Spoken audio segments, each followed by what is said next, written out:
There are two business consultants by the name of Foster and Hicks, and several years ago they began a study of happiness. Now here's what they did. They asked folks who were happy, or call themselves happy, and they wanted to rate themselves on the scale of happiness. Now, they provided for them referrals of others who could validate their happiness. And they interviewed all these people with the highest score to the lowest score that they could find. Now, there was a person by the name of Angela, and she was a self-proclaimed happy person. This is what she said. And when they asked her about how she handled the most difficult situation in her life, she proceeded to describe that her mother had attempted suicide when she was actually 9. Now, her father then made her mop up the blood over all the walls and the floors because she was the oldest. And of course, this terrible situation she dealt with, what she did is she repressed the memory of this occurrence for 30 years and never thought about it. And she said that she didn't have to rehash it, and the best way to deal with it was to be positive. Now, interestingly enough, Foster and Hicks, these business consultants, did not consider this woman as being happy. They found her actually to be cold and distant and in denial. They stated that her denial is really not happiness, it's numbness.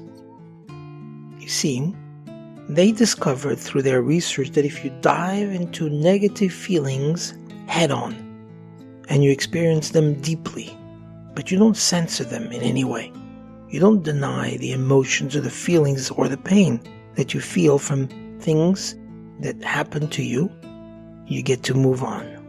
And you transform these feelings into a new reaction or new insight. So what can we learn from that? What can we see?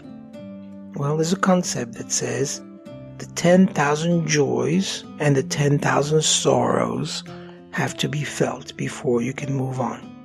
In other words, in order to experience 10,000 joys, you often have to be willing to also touch and experience 10,000 sorrows.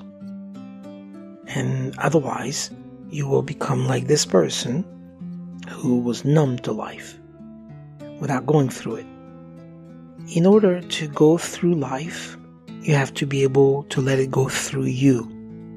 Life doesn't get through us as we go through it. And we're meant to be transformed as a consequence. And the more we allow it in all the complexities and sorrows and the joys and everything else that go through, the more we grow in depth and dimension. And the greater our capacity to withstand upcoming grief when it comes, and to feel also the profound joy when the time comes. So, as difficult and painful as the problem may be, let those things transform you into a victor, not a victim, and you'll enjoy life. It will be true happiness versus sadness. If you like what you've heard, please let us know by leaving a comment below. We would really appreciate it if you would be kind enough to like, share, and even subscribe. Feel free to follow us also on Facebook. Thank you for your support.